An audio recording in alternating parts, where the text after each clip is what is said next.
Hey guys, I'm in Texas. It's around 9 p.m.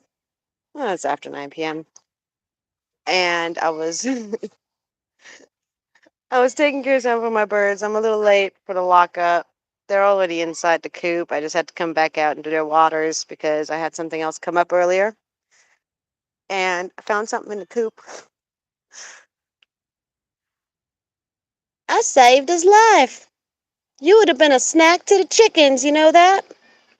Look at the little booger, little house gecko. You little doofus. You went in the coop. Why would you do that? Hmm? Why would you do that? There's a whole bunch of chickens in there. Now, I'm not putting any pressure on him. As you can see, his tail is still attached. He has not dropped it yet. I'm just trying to get him out. Now, I know an area where these guys love to hang out. We have a lot of little house geckos around.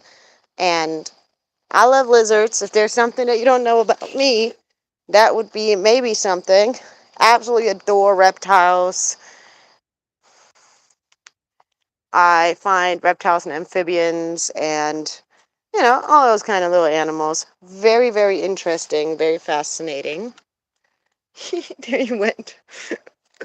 I was trying to let him go on the side of the house. Up, there he goes. There he is. See, he still has his tail. And he went under. And he's nice and safe now. But, like, if I stood here for a couple of minutes, I'm telling you guys, we'd probably spot, like, 3 or 4 of them. You know what I mean? Like, we have a lot of little house lizards that run all over the place here. And, it's just a cute little fun little thing, you know. We don't ever catch them or trap them or nothing like that. We just like to see them around. They get rid of a lot of the little, roaches and other little bugs around your property, and they're an asset to have, in my opinion at least.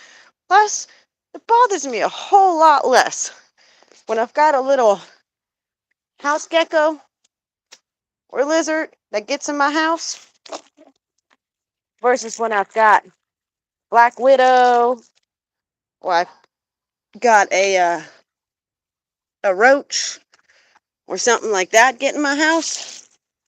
Yeah, I think there's a big difference. So I'm going to continue to encourage the little geckos to stick around. I know I keep using lizard and gecko interchangeable, even though technically it's not, to the best of my knowledge. But, oh, guys, get this. So, I bought 2,000 mealworms for a bearded dragon, right? He was out of dubia roaches, and I decided to get him some mealworms this time around, right? The mealworms arrived today, and guess what?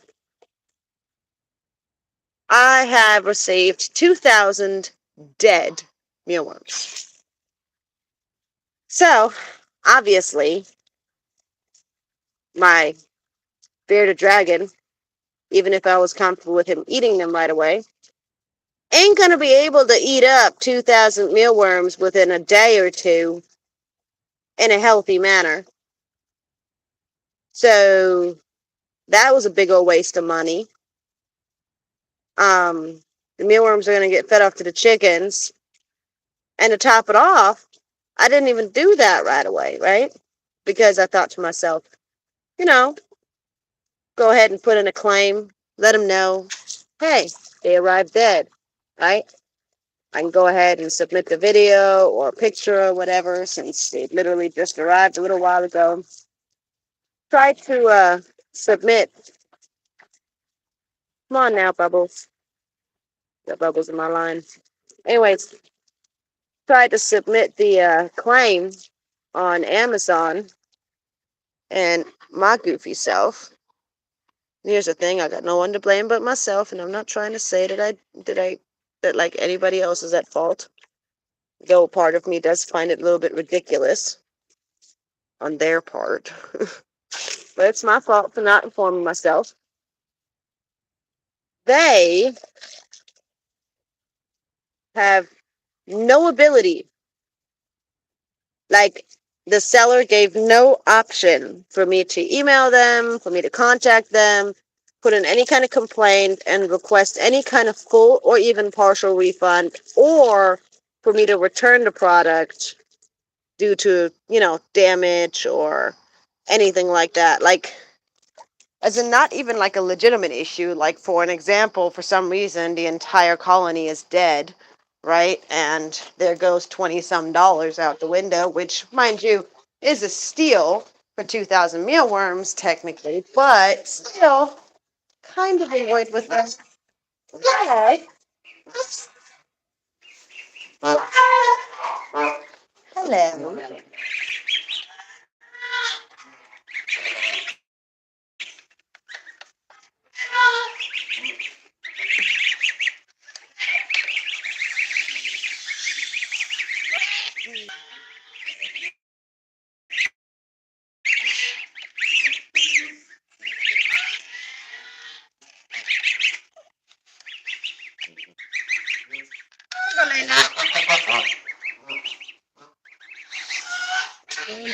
Girl, she's all bark, no bite.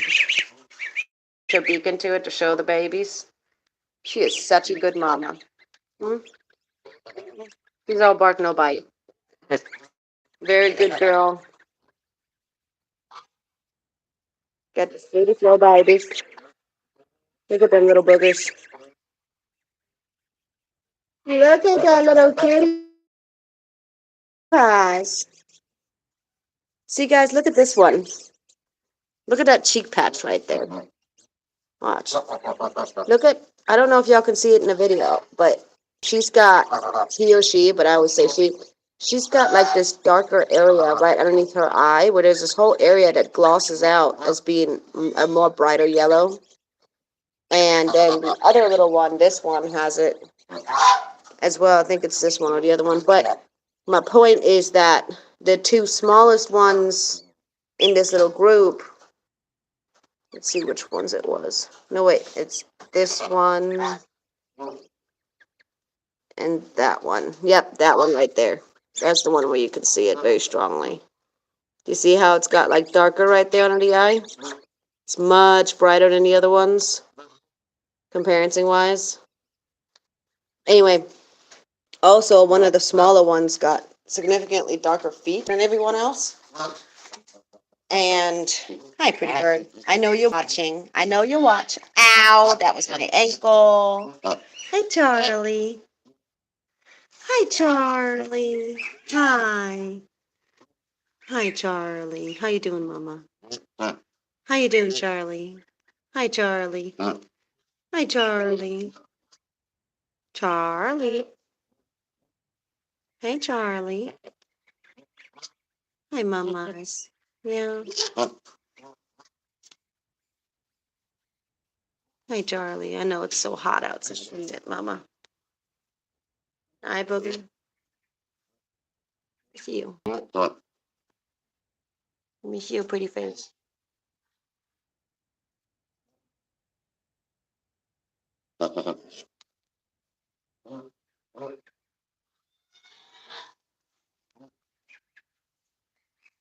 Let me see your eyes, Blue. I almost feel like she's got this in her eyes. Maybe I do need to put her through some antibiotics. Anyway, my ankles. Stop coming for my ankles. Hi, Janelle. How you doing? Thank you for the compliment. I 100% agree. In my opinion, they're the prettiest birds ever. I do have some gorgeous birdies. And most of them are very well behaved. Now, don't get me wrong, they can be mischievous. They've got their own little attitudes and personalities, but it is so worth it, in my opinion.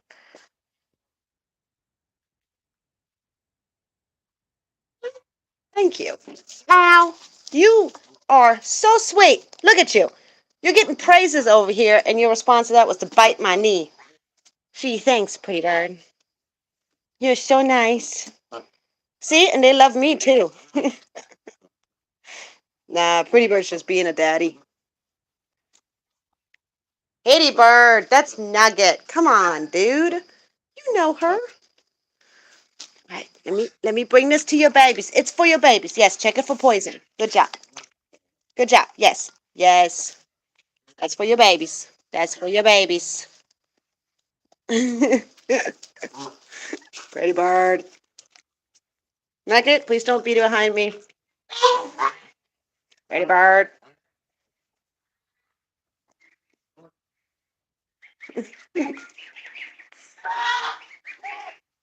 Aw, that's so sweet of you to say. Sorry, I don't always see the messages right away. Look, it's a cutie pile. Look at the little cutie pies. Thank you for saying that. That's really nice of you.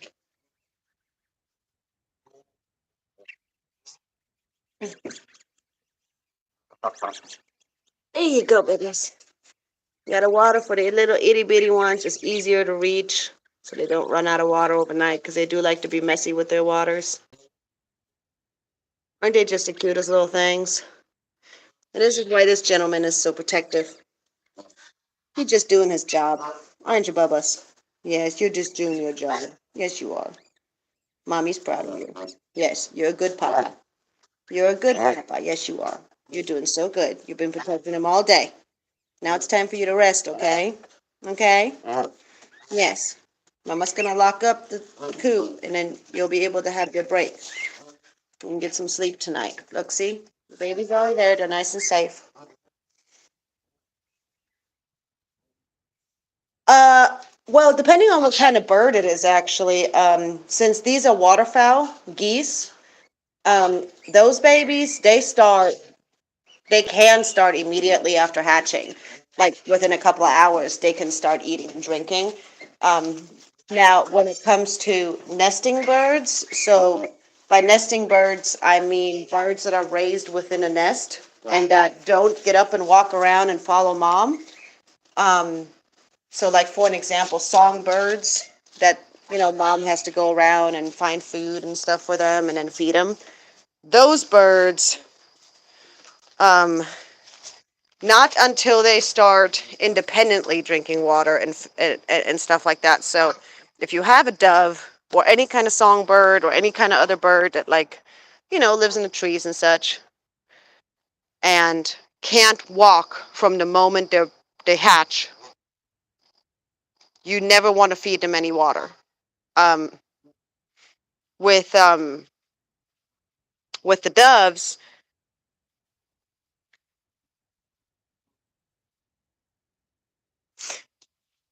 okay, it really comes down to the dove itself. Like, did you rescue it 3 weeks ago when it was a hatchling? Did it have feathers? Was it naked? Was it like this big? Or was it like this big? You know what I mean? Like, those things kind of matter because I wouldn't be able to tell you an exact age. The main thing is you're going to notice that independence. Is it just sitting there fluffed up and still just drinking and eating from you? Right? And when I say drinking, I'm referring to, ladies, it is bedtime. Excuse you. Back to bed. Pretty bird. Get your girls inside. Let's go. Come on. No, really. You guys are literally like, don't you do it. You guys are like toddlers tonight. Bedtime. Let's go. Night night time. Night night time. Pibbert. It's night night time. You guys know exactly what that means. I don't want to hear it. Come on. It's after 9 o'clock at night. Get back in. Thank you. Thank you. Thank you. Okay, I'll be right there with your water. Jeez. Look at these guys. They're like freaking toddlers. Anyway, so what I would recommend, actually what worked out well for me was um yeah, I also used the KT one, the KT bird formula. That's the one that a rehabber told me to use at the time, when I was raising my little doves. Um so what I did was I basically put small amounts of bird formula in a little bowl, like in one of those bird feeder bowls inside of the cage where I started keeping them once they were capable of perching. And I just would encourage them to drink from it. So, like tapping into it with my finger, basically mimicking, like as if my finger was the beak, showing them that it's something that I'm messing with, and then their own curiosity will cause them to go and mess with it. And like that that's pretty much the best thing that I can tell you. That's how I got Squirt, stop chasing Charlie. We're not doing this tonight.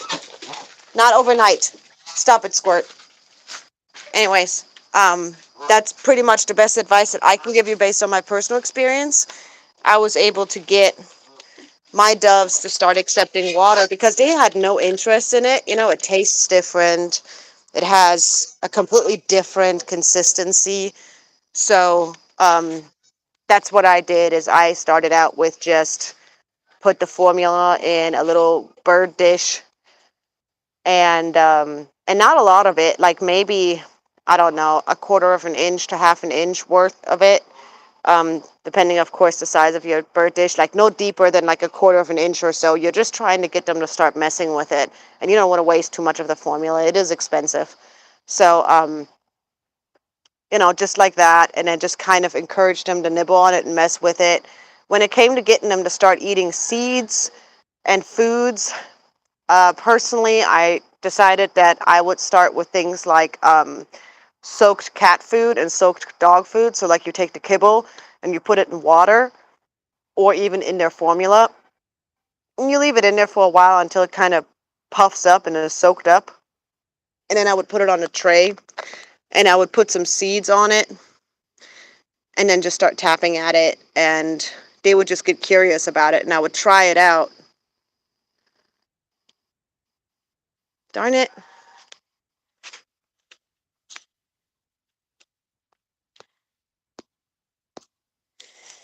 Mm.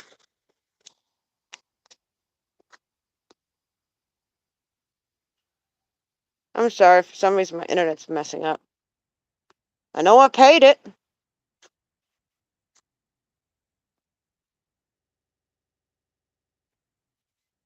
Mm, this is frustrating.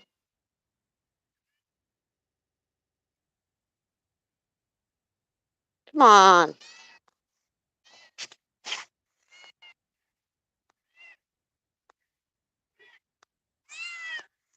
Yes, Casey, I'll feed you in a minute.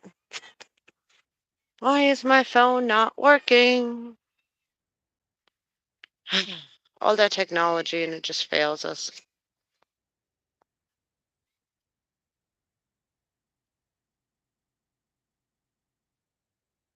Mm.